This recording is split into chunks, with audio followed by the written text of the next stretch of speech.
All right, and now we can jump back in.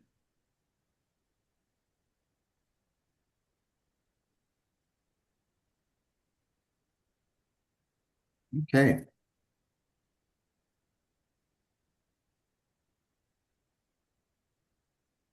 so I love this picture.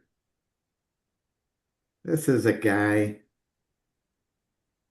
at the edge of a black hole being spaghettified. And so once an object crosses the event horizon, which is the boundary around a black hole, it just starts breaking apart into millions and millions of particles. And ultimately, they eventually disappear into the center. And we just said that that's the singularity at the center. So, in a black hole scenario, as soon as something crosses, boom, it breaks apart. As we look at this as a metaphor for our own lives, awareness is that boundary. Awareness, once we start recognizing that there's something underneath that is watching all of this stuff happen in our lives. And each of these particles we're going to see are the events and memories and things that happen in our lives that end up breaking apart, and we can see them for what they are. So our first step in the spaghettification process is to recognize that our life is simply made of millions and millions and probably trillions of fragments that become our story. This is the story that we tell ourselves about ourselves. So our story is just a stitched together compilation of all of these fragments. Let me play this for you and see if you can get a quick feel. I'll just play this for uh, 2 seconds.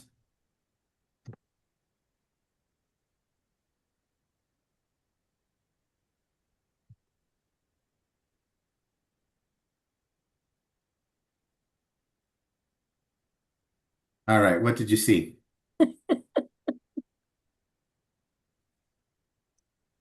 If bunch of you different imagine, images. if you imagine those images as the sensations, um, 1 second, I'm gonna bring Aravind in. He was the other guest at the Toronto gathering. Oh, Hold on 1 second. Let me make sure he's able to.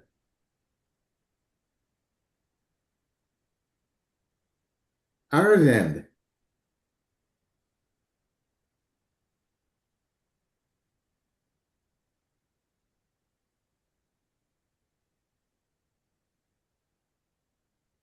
hey, Aravind, can you hear me? Yes, hi Mo. Good Hey, afternoon. how How are are you? you? I'm so glad that you were able to find it. Did you Eh, have problems finding the link? Yes, somewhat. And I also the I apo- passcode. I was not I aware of the apologize. passcode. It was we should not have had to enter a passcode, but for some reason, maybe it had Junko had the same issue. Okay. Um, Welcome. We just started 2 minutes ago, so you didn't miss much. Thank you so much. So Glad I have attended. yeah, yeah. And what I said at the beginning is any questions, anything that we want to discuss as we're going through it that you want more clarification on, don't hesitate just to jump in and say, can Sure. you explain that more? I have a question. Thank you. Thank you. Sure. So we're talking about our life being made of millions and millions of fragments of information. And those fragments are coming in at about 11 million bits per second. And that's our subconscious taking in our sights and sounds and smells and touch and memories, and all of those are coming in. And 11 million bits per second throughout our entire life are all of these fragments that we process. And what our mind does is it goes into autopilot. So our subconscious mind takes all of those fragmented pieces of information and turns them into a story. The compilation is called our ego.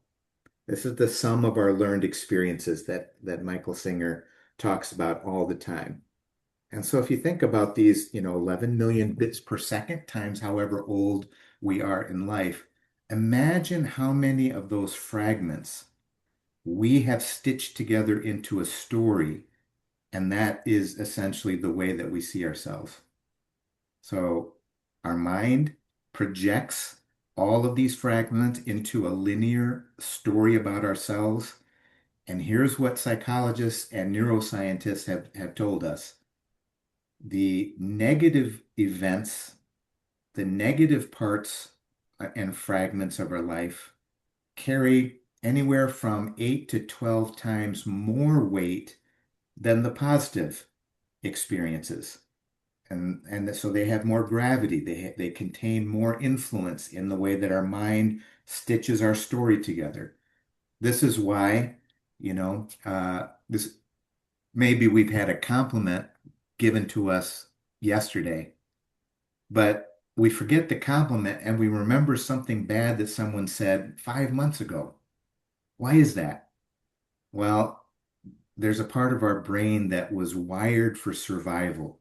And over the course of evolution, that fight or flight just assigns more weight to the negative things because at one point in our history, we needed it. We needed that warning, that sense of danger approaching.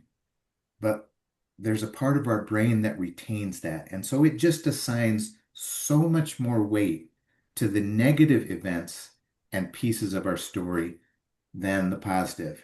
And so this film that gets projected on the inside of our mind about our own story weights the negative way more than it does the positive.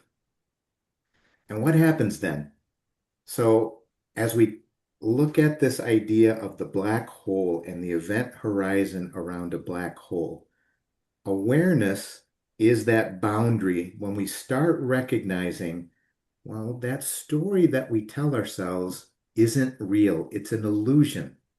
Our mind has played a fantastic trick on us, and it has convinced us that we are the story.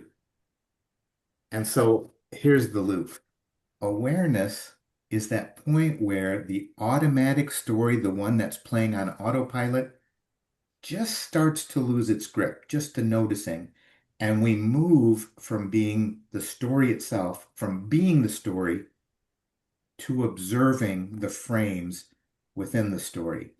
And so you see our image here. You have this film strip, and there's labels assigned to the frames on this strip, like fear and failure and a mistake and unworthiness and inadequacy and trauma. These are things that get stuck on the frames of our life. And this is the first point where we start recognizing, those labels that we've attached and internalized are just the subconscious mind stitching together the best way it knows how the story of us, the story of the ego. And so the first step is simply noticing. Here's the great dismantling, my term, spaghettification. Spaghettification is when our awareness starts pulling the story apart. It takes those labels and it takes those judgments and it starts separating what happened from the meaning that I've assigned to those things that happened. So it's stripping the labels.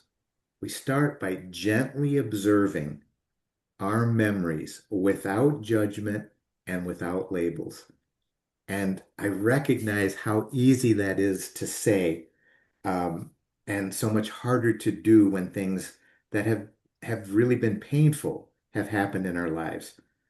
So failures, traumas, abuse, those things become data points separate from the label that we've attached to them.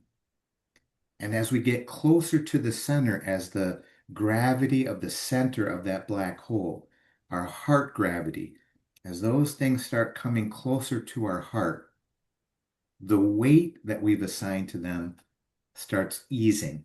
And so what felt heavy and really dense starts becoming lighter and more fluid as it reaches the center. So just for a minute, pause with me for just a quick second and take a deep breath and just allow yourself to feel what is it that comes up when you look back and think about memories that you've had that have become a part of your story, that have become a part of the way that you show up in the world. I remember doing this and I had several from like junior high and high school come up. I hadn't thought about these things for decades.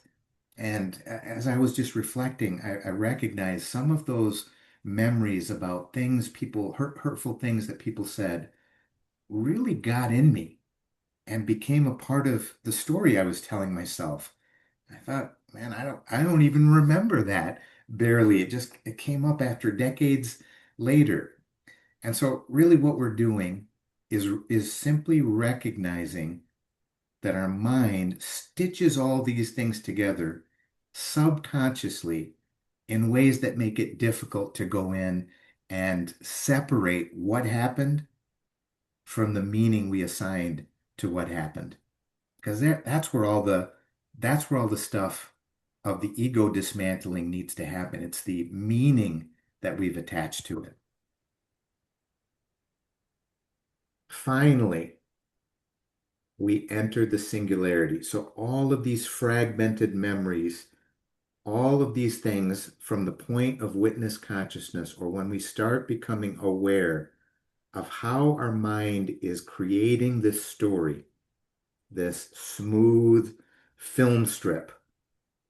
Ultimately, as we watch, we can imagine those things entering the center part of our being, the singularity, which is the center of the black hole, where all the gravity exists. And here's the beautiful thing that happens.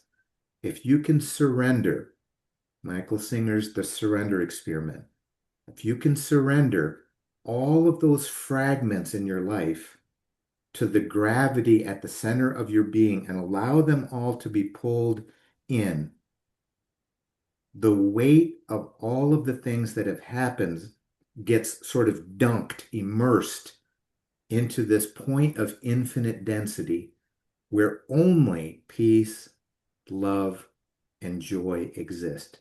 You're basically immersing all of your memories and all of the fragments of the things in your life into the ocean of the singularity at the center of your being, this realm where it has been condensed down to a point that only contains your true nature. And this ultimately is the end of our labels and it's the end of our judgments about the things that have happened and the ways that we've internalized them. We start recognizing, okay, yes, these things have happened, but they're not good or bad. All they are events. And I've assigned these meanings to them subconsciously over time. And I can also strip those. I can also watch my heart gravity strip those labels away from all those things that have happened. So ultimately, at the end of this process that I'm describing here, where we enter that singularity, every part of our history is forgiven and integrated into ourselves. This is what Michael Singer would call wholeness, living from the place of wholeness. One of my favorite teachers, Rupert Spira, talks often about the only thing keeping us from our true nature and experiencing it on a regular basis, where that's home, capital H, home, is the illusion of the mind creating a story where that's really not who we are. We are this projected, stitched together film strip. That's what's keeping us from entering into the reality of the singularity, the true nature at the center, at the core of our being. And I like that. I think we we sometimes make this so difficult, like it's a lifetime process in order to experience what's underneath all of it. Well, this is actually the truest, deepest, most real, most permanent part of our nature, our essence. Um, but yet our minds have tricked us into seeing this as some distant, far off thing that is going to take us a lifetime to experience.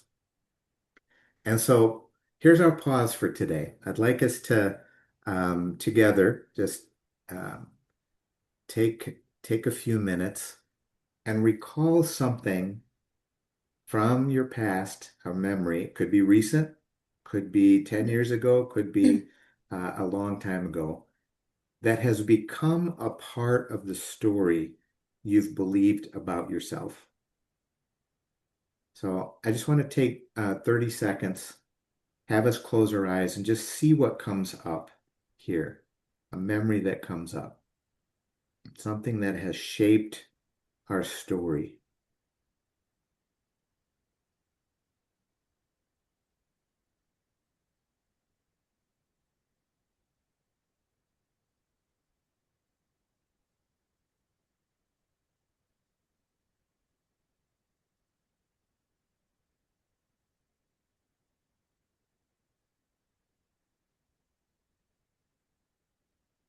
Okay, the second part of the prompt is let's imagine that that story about ourselves is being spaghettified and it's being drawn into your true nature, our true nature, the deepest part of ourselves. Um, I'll give you an example from my own history.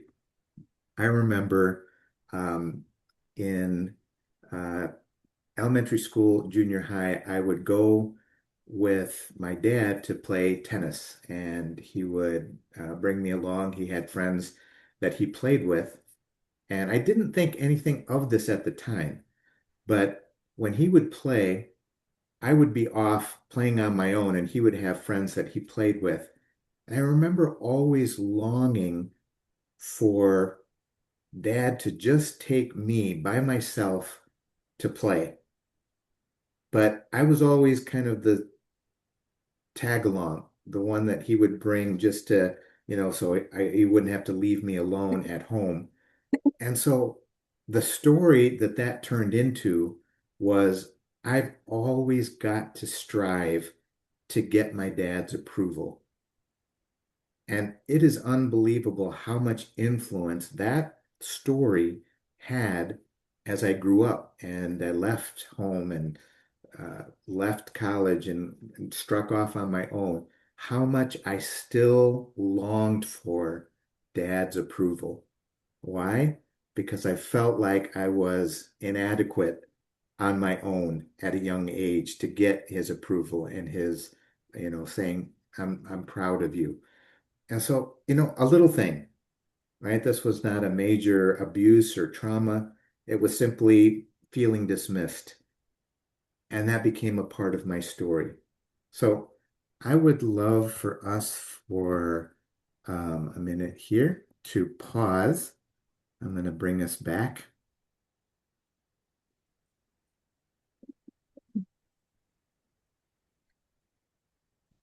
I would love to hear if there's anything that comes to mind in your own experience where a memory that you had come up maybe turned into something that shaped the story that you were telling yourself. What comes to mind?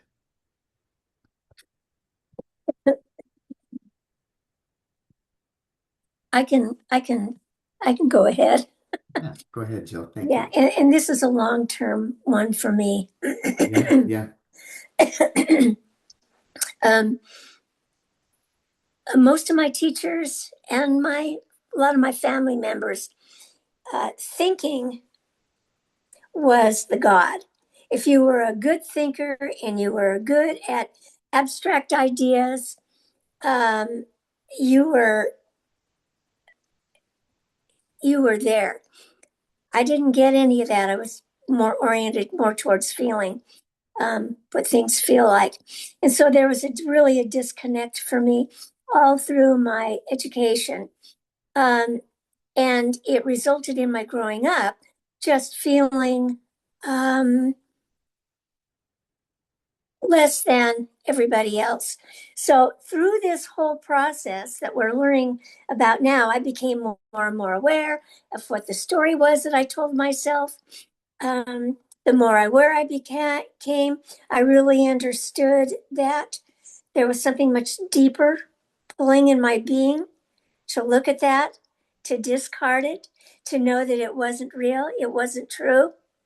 And I think at this point, um, it's because entering into that part of my being where everything is just calm and there is no resistance to anything and it's pure. The more I enter into that place, the more I see the illusion of what my mind was saying. And so the more that I begin this process, I feel lighter. I feel more confident in myself. And uh, yeah, I'm just more conscious and don't go there. So, Jill, let me ask you this. So, you said that abstract thinkers are able to take concepts and, bat those things about. You didn't lean in that direction. What would you say a label maybe that you would have given yourself Oh, because of how you felt? What would you say if you had to describe a label? yeah. You were What would that stupid. label? You didn't get it. You can Mm-hmm. never get it. You're worthless. You're on the outside. Those kinds of things. And I'm guessing they weren't as loud in your conscious mind as they were in your subconscious. Your subconscious took every interaction and added it to the story that was already being stitched together. Absolutely. Not Yeah, only my mind, but in my sense experience in my body. So in I your would body. feel Yeah. what those messages were, and when the two of them hooked up, I was just caught in it, couldn't see out of it, and it was really a lot of suffering I put myself through until I started to get it. Yeah.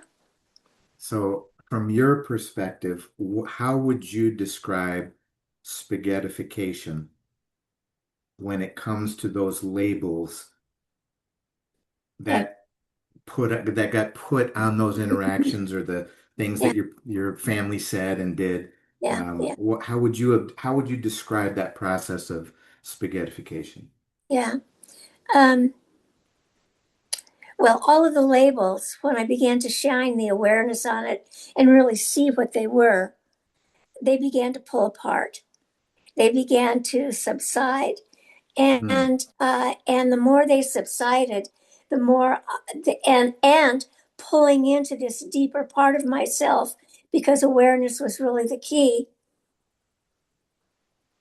The resolution, or it's not completely resoluted, but it's mostly Yeah, yeah, there. yeah. Um, uh, is in that quiet place of the awareness of the singularity, that single part, that heart point. And once that begins, there's just more space for all of that to begin coming out. And the more that it comes out, all this other, in some ways, I don't know if I want to say it's absorbed, but it just loses its relevance Hmm. and it just dismantles itself. I love it. Yeah. Yeah, it's the the awareness is what allows us to see that our mind stitches things together in such a way to protect ourselves. That's what our brains are always doing. Yet, our brains are also doing that as a way of the ego doesn't want to get dismantled. It loves its own story. And so there's something about the way our subconscious mind stitches together all of those fragments into a seamless story, smooth story that protects itself from the dismantling of entering into the singularity, our true nature. That's freedom. That's where freedom is finally found when we can expose the story for some of the illusion that it is, right? All of the things that were said and done to you had zero to do with you. Zero. As all somebody else's projection. But yeah, somehow we just take that in and we internalize it and we believe that about ourselves without realizing that we believe that about ourselves. And then that's how we show up in our life. Um, Anybody else? Junko, Hillary, or Arvind? Sure. Sorry, my throat is a bit sore today, so I can't talk too loudly. But Oh, that's okay. That's um, okay. yeah, so for me, the first thing that kind of came to mind when you were talking about bringing up a memory from the past was um, we have this phrase in Japanese culture. It sounds like this, "Baka janai no?" It just means, "Aren't you stupid?" So sometimes it's used as a way of kind of joking around, like, "Aren't you being silly? Aren't you being stupid?" And then sometimes it's used as a way to shame the child.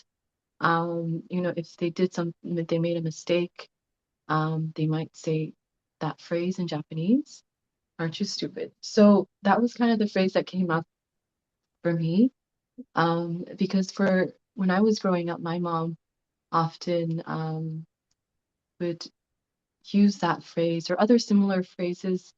Um, Usually not in the context of, if I was doing something silly, it was more to shame me as a child so that I would fall in line and be a good kid and follow the rules and listen to whatever she wanted me to do. So that has been something that I've been working on, for the last couple of years. It's still there in the back of my mind. So that's something that I need to continue to, I guess, bring my awareness to.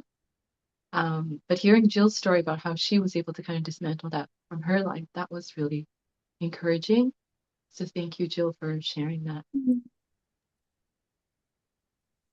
What th this is a probably a good question because the term spaghettification, Jill has the advantage of having heard me use that before, but it's very new for most people, the idea of this dismantling process. But it's an once awareness is brought to it, spaghettification is not an option. It happens automatically without effort. Mickey would call it the surrender. He wrote a whole book, Surrender Experiment, right? To surrender to what is. So, um, can you can you tell me from your perspective when you hear the term spaghettification and my description of it, what might that look like for that particular memory and the story?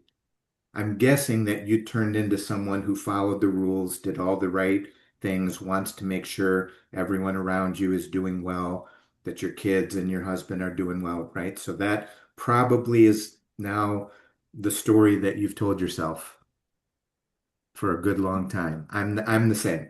Absolutely. So what might spaghettification look like for the thing that happened versus the meaning that your subconscious mind assigned to it and then stitched together into the story. If we can just gently start noticing, those are two different things. What happened and what I internalized from what happened. We can gently start. So what does spaghettification maybe look like as you start thinking about it from that perspective? Um, yeah, like I don't think I know how to. Um, for me, I think about how, well, you were talking about being neutral, right? So everything being neutral and how um, things don't have a meaning other than the story that we have kind of given or assigned to that event or events in our lives or the memories in our lives.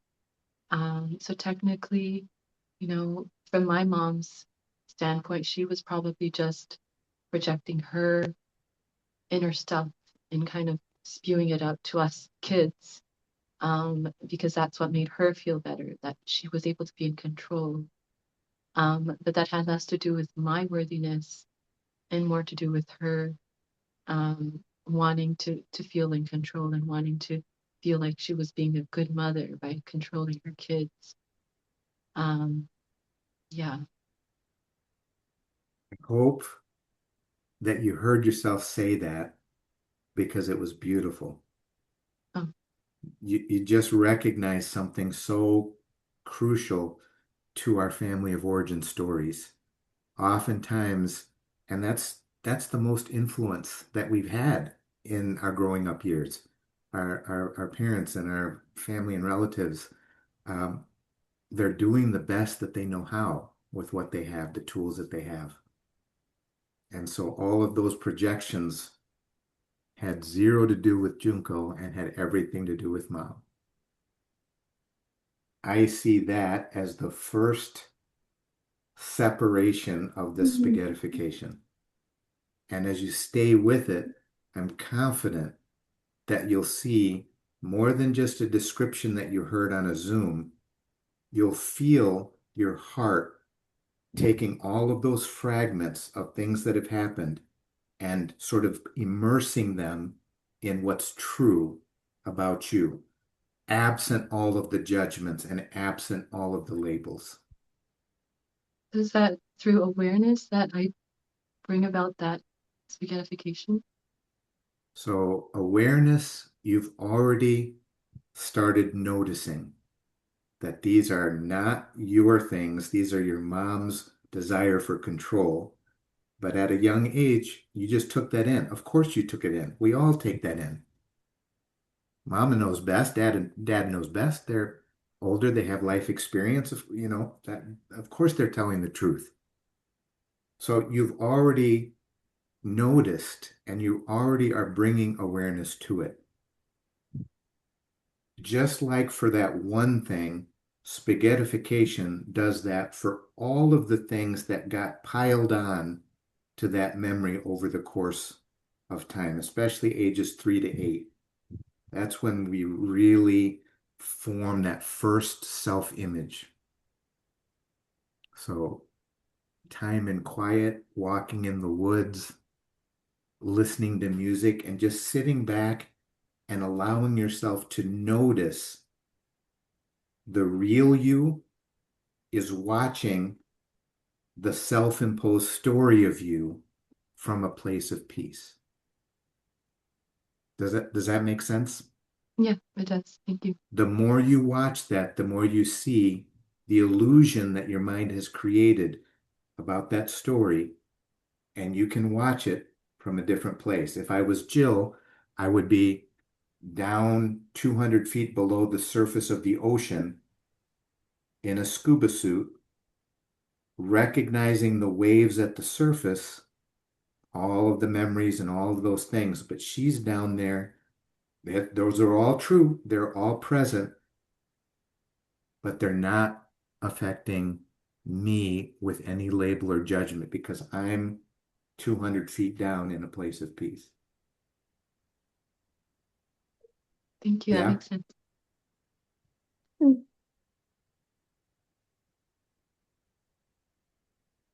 Aravind or Hillary, any thoughts? Yeah, hi, Mo. Anything come up? Mo, sorry, I joined late. Can you explain me once again what is spaghettification? Like, I'm Sure, not aware of this sure. Yeah, term. you missed the whole setup. So let me take just 60 seconds. Thank you. Um, so we are framing this metaphor using a black hole.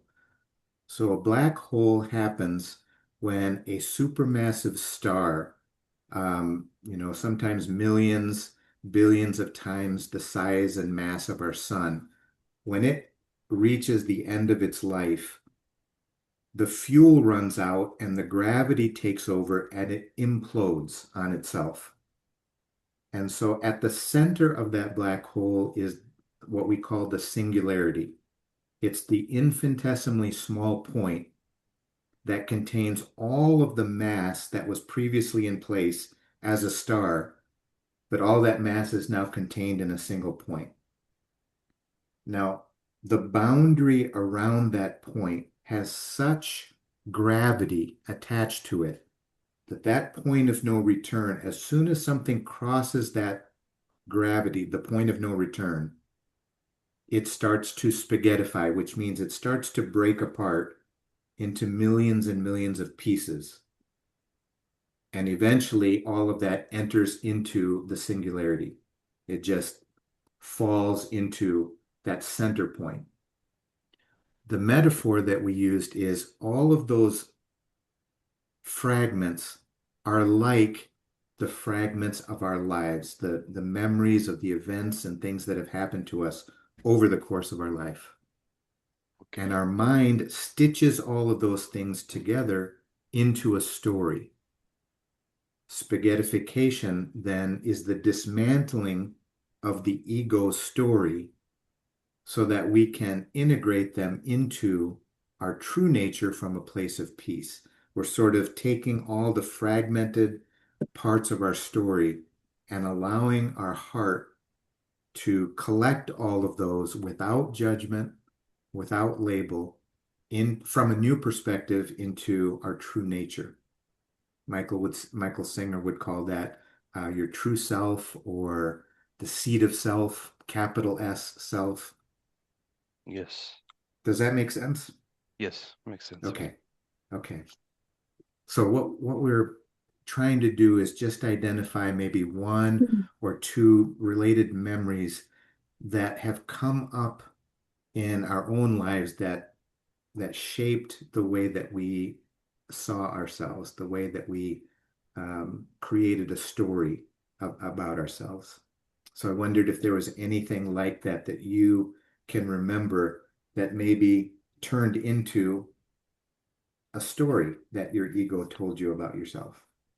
Like, yeah, every time whatever ego says, I counterattack. Like I take reference with the truth. Is it true or not?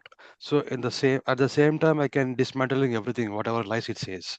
So my only issue is the ego talks too much, right? So I am in a phase where I want to I don't want to listen to my mind. I am stuck there actually. Why should I Hmm. listen to my mind? There is no use of the mind apart from solving problems and just doing some good things. Personal mind is a big problem, right? To Mhm. reach Hmm. to be in the Oh yeah. self. That's what I'm trying to dissociate.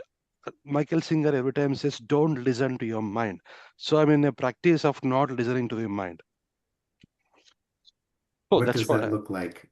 What does that look like for you in your experience? What does it look like Yeah. when the mind So starts talking? What is your default? What do you go to? yeah, so whenever I learned some meditation technique called as see, hear, feel. So Okay. whenever my mind talks, I say here.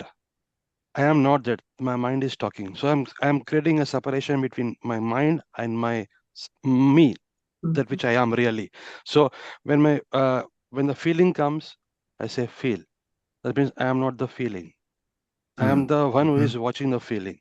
And next, whenever my mind say like visual images, I say see. That means nothing but this is the way I'm separating myself from my mind. I am not the mind. Visuals are coming in my mind. Feelings are coming. I'm the one who is noticing all this. So in that way, I'm trying to dissociate from my mind.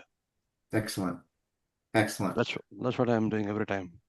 The Do you practice is like remember do you remember you use the word combat? You use the word combating, that yes, these things come up, the thoughts, and you're combating them. correct. Last week, if you remember when we were talking, I asked a question, and I wonder if you have any further thoughts on this. Who is it that is wanting to combat the thoughts that are showing up in your mind? On whose behalf does this feeling of fighting the thoughts, on whose behalf is that feeling coming up? It's coming What by do you think? itself. It's coming by itself. I'm just noticing. The feeling of combating is coming up just on its own, and you're noticing the Yes, feeling of, that's all. It's happening. Everything happening in front of me. Like I'm just a witness. There is no like what do you say? Interference of me in it. It comes by itself. It goes by itself.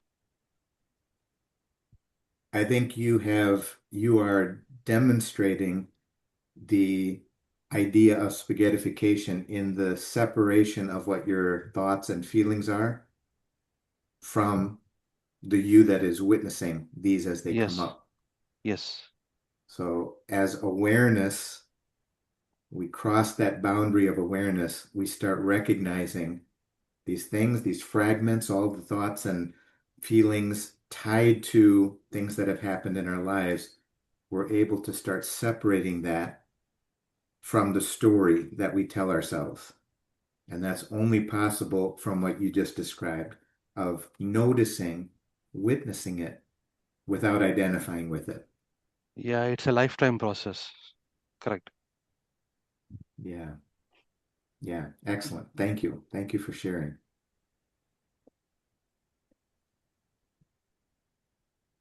Hi, Hillary. Hi. Oh, I'm already unmuted. Yeah, you're Yeah, good. boy. At first I was having trouble with the story, and then as soon as everybody was talking, all the stories came. I Mm-hmm. really related to Junko with the shame. The stories all involve shame. And, I remember all the way from being in kindergarten and I was still sucking my thumb, and my mother telling me she was going to put a big sign on me that says I'm whatever, 5, 6 years old, and I still suck my thumb. And so that Mm. was supposed to cure me.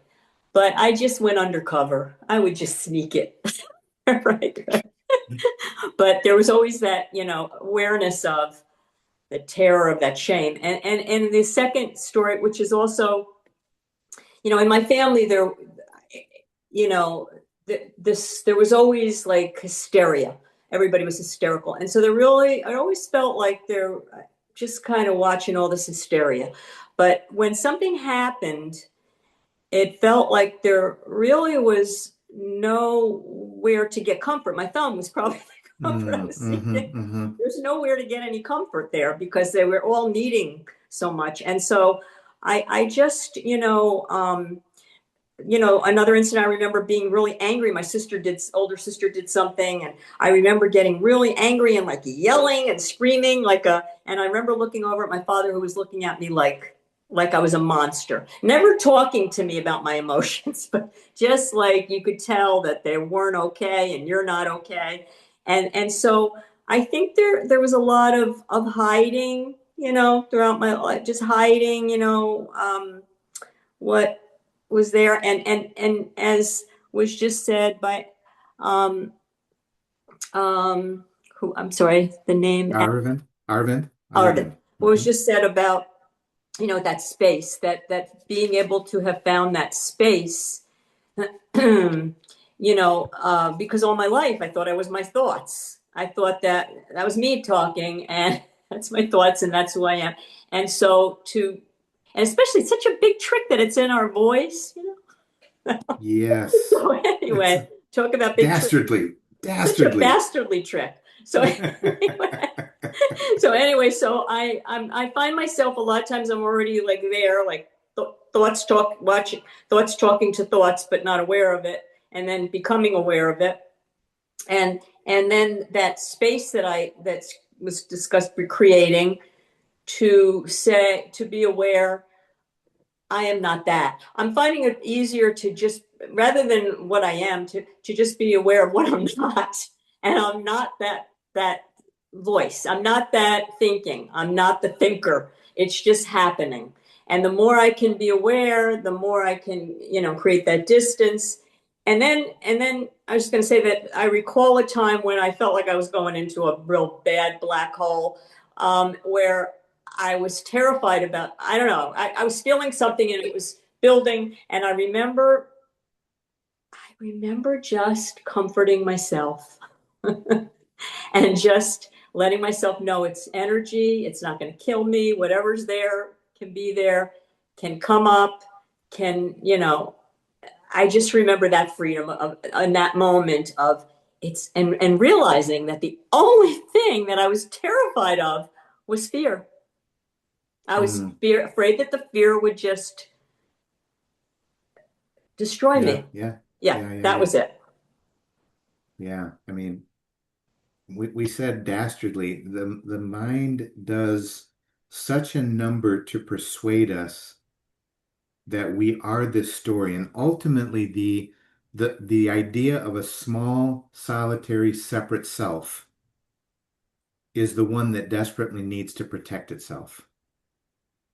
Our true nature has no need to protect itself because it is at perfect peace all the time. It is our nature. It is our true nature. Um, Aravind just a minute ago talked about the noise of the mind and the power of the feelings sometimes that come up. So Hillary, the T-shirt trying to shame you into getting rid of sucking your thumb, right? There's something in you that is drawing you to the place of recognizing that event as a happening with no labels and no judgments attached to it. It's that here's what happened, here's what I took in to my being as a result of what happened. And our true nature is always inviting from the place of the witness to see the difference between them. That's what you're describing. That first step toward a black hole, it is terrifying. When I had my experience, I didn't know what to do without identifying with the ego story. It was terrifying. Yet, it was exhilarating eventually when I found that that story, that little s story of the little s self, was keeping me from the freedom that we're all designed to experience in the depths of our nature. Yeah. Right. Yeah. Can I ask you one Yeah. question? Like, Of course. Of course. how do you handle day by day your mind thoughts, your mind feelings? How do you handle by yourself? Like, can you say, like, in your perspective, how do you handle yourself, your mind? In majority I have seen from my experience, mind is the only thing which is separating you from you, the infinite self, but in that sense, Yes. all the feelings, the stress, and all the negative thoughts, all the talkings and everything, how do you handle it by yourself? Like, can you say your Yeah. tricks? Yeah. The life hacks. Um, I'll first say that this did not happen overnight. I am an engineer by trade, so I always overthink how to, the how. So I tried everything. I read and listened and meditated and included a dozen different practices to try to get rid of the power or influence of the mind. Um, I'll give you a another metaphor because like we talked about last week, words can only lead you so far. My imagery is that, words and language and even metaphors can only lead, the mind can only lead you to the edge of a cliff. Hmm. Something then has to invite you to take that step off of the cliff and surrender to a deeper reality than the mind can provide you. And so here's the way I think about it. When I go to sleep, I dream fairly often. And within the dream, let's say I'm a character in the dream. Let's call that the dreamed character in my dream. I have a whole world in front of me, and I'm interacting, let's say, with three different people in this dream. So here's Dream Mo in a dreamed world interacting with dreamed characters. All of my interactions and all of the things that happen in that world appear very, very real. I can touch, I can taste, I can use all my senses, I can process, I can have interactions. But in dreams, you can be in Japan one minute and then in Florida the next, and it's just smooth, seamless. Those things happen in dreams. As soon as I wake up, I recognize that all of what felt real in the dream was simply the activity of mind when it was at rest. I only am able to see that when I'm awake in the morning, that everything that I had dreamed that may have taken, let's say, a month in the dream was maybe a few minutes or an hour to the one dreaming. So now, as things come up, I envision our lives very much similar to this analogy that Mhm. all five of us here on this call are simply the activity of a divine mind where we are the dreamed characters having this interaction and experience in this life, just like my dreamed character in my dreamed world are just activity of my mind. I am now the activity of a divine mind. And not just me, Junko, Hillary, Jill, Aravind, all of us are simply localized expressions of this divine mind having our human experience. So when I use that picture, it sort of eases my need to fight or get rid of what's coming up. It's simply an allowing of what is because it's just happening. I'm not struggling while I'm in my dream to overthink what's going on and trying to get rid of my thoughts. It's just a happening within the mind of the dreamer. And that's one maybe I had to sit with that for quite a while to really let that sink in. One of my favorite teachers, Rupert Spira, uses that analogy or metaphor. And when I first heard it, I thought, I don't quite get that. So I just stayed with it Okay. for quite some time and then just sunk in. And it eased my need to have to fight what was coming up, both thoughts and emotions. So I still spend a lot of time meditating. I love going for walks in the woods. I have a regular practice of watching the sunset. I do deep breathing many times a day. But all of these things are simply a allowing the heart gravity of my true nature to bring me home on a regular basis. Does that make sense? Yes, makes sense. Makes sense. Thank you. Does the dream and the dreamed character, dream world, is that something that you've heard? Has that Yes, yes. I uh, can resemble. Yeah, yeah. That's true.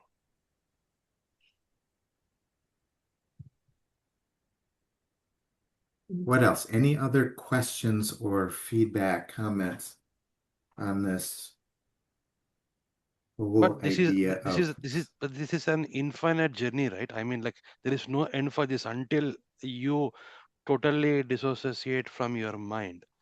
until you know that you are that.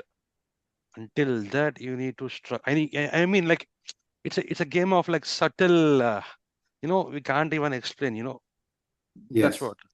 Uh, That's why I said the mind, our words and language can only take us so far. And then ultimately at the end of that cliff, I have to take a step into the unknown and let the gravity of my heart take over because yes, it's an infinite journey on the pathless path. yeah. When we know There the is no happiness. A and B. I'm not trying to Yeah. get to from A to B. I'm trying to recognize that the point A where I'm already sitting and resting is the truth of my being, and everything else is an illusion. Yes. Everything else, no matter how convincing and persuasive it is, and how many other people are also believing the same illusion, it's still an illusion. It's not what it appears to be.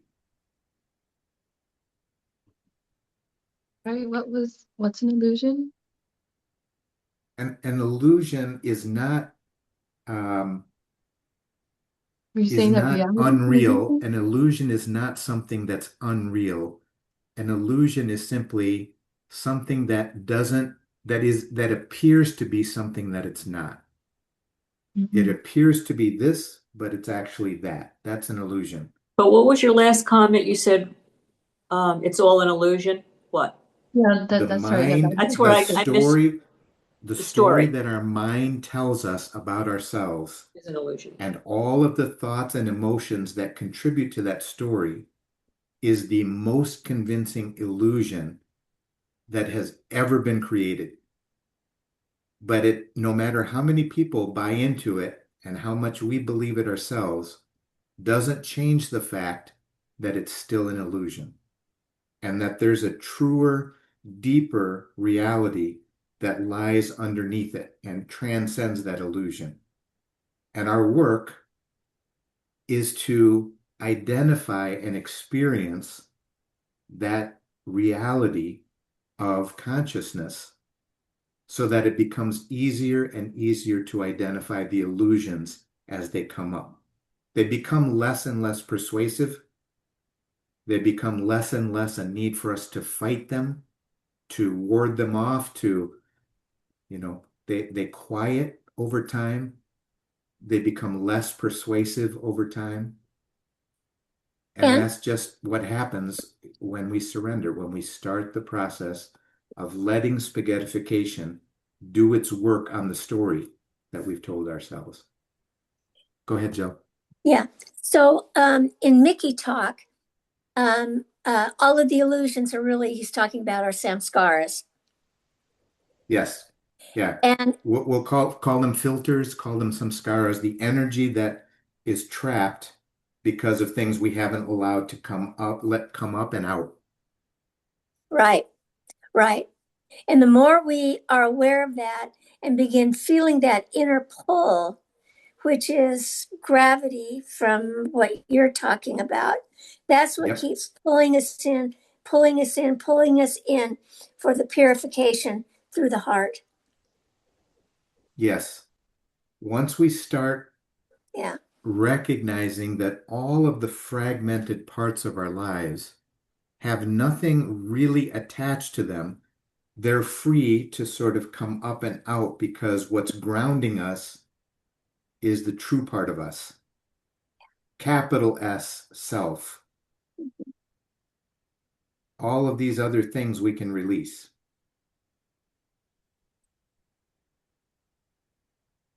Mm. Yeah. I wish the illusions weren't so persuasive. Too. Even the illusion that we have to fight our thoughts, that's a convincing one. I'm a competitor. I play sports and I coached for 15 years and I want to fight those thoughts and emotions and wrangle them into, but that's a different thing than trusting the process that God or the universe, that divine consciousness, presence has already created, has already designed. And that is when we become aware, as we surrender, the process takes care of the illusions as we sink into the depth of our true nature. Those things just get peeled away, and we start seeing through the illusions and through the samskaras. Those just get peeled away. In Mickey talk, those energies just come up and then they're gone. We release them. They don't contribute to the story of the ego like they have up until now. It seems like Yes? the glue is Yeah. that identification, that it's me, right? It's that Yes. identification with those thoughts that they're me and mine and I'm having them. It's that identification is what really is hard to, yeah, I mean, it's not hard. It's like when you can give yourself that distance, you can see it. Yeah. And like so many have said, we just need to give ourselves all kinds of grace and draw from the infinite supply of patience because we can't hurry it along. We're trusting in the process. So we just can't rush ourselves. If things come up and they overtake us and we just feel all the samskaras, patience. We keep wishing that we were further along than we actually are. But what if it's okay? What if I can be okay in this moment with where I am? Is that possible? Mm. Is it possible that Jill can be perfectly okay in this moment with exactly where she is and trust that the illusions and all the stuff that is keeping her from the full experience? I like what Aravind said. This is an infinite journey into the depths. Can we be okay with where we're at on the journey? I mean, it sounds so simple until the stuff comes up from that memory in junior high. Mm. All right, I would like to close us with this slide.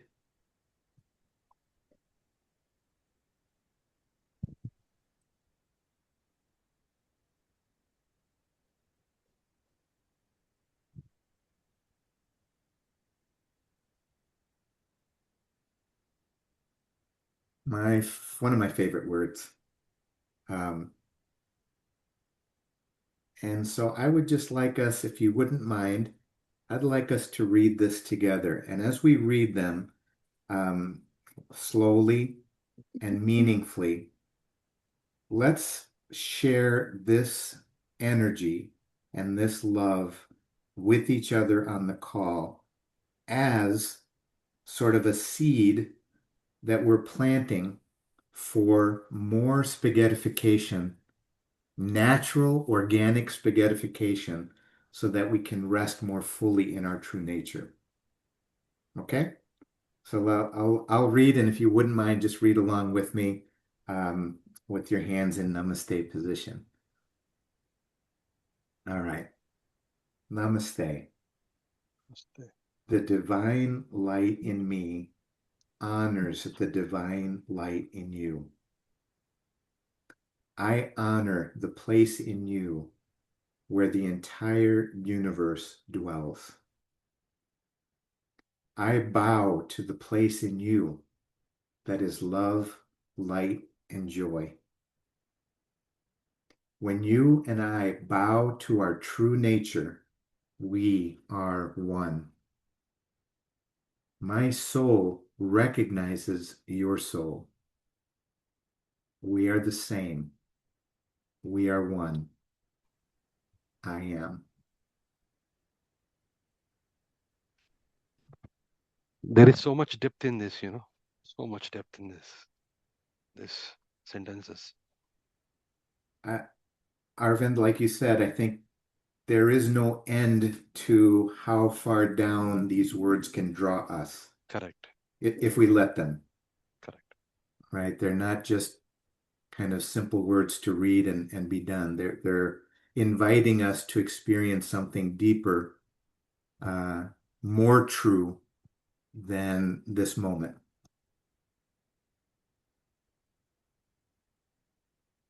I love your openness and your curiosity and your vulnerability in sharing parts of your story in this shared space. Thank you. It is a blessing to be able to share this energy and love with you. So as we close our time, I will put the recording on the events page under the original invitation if you want to go back and watch. And I will look forward to seeing you again in 3 weeks for our discussion on entanglement, which is a description of our energetic connection with everything and everyone in the creation as a result of our oneness. So look forward to that. Let's make this a fantastic rest of the week. Take Thank care, you. everyone. Take care. Thank you.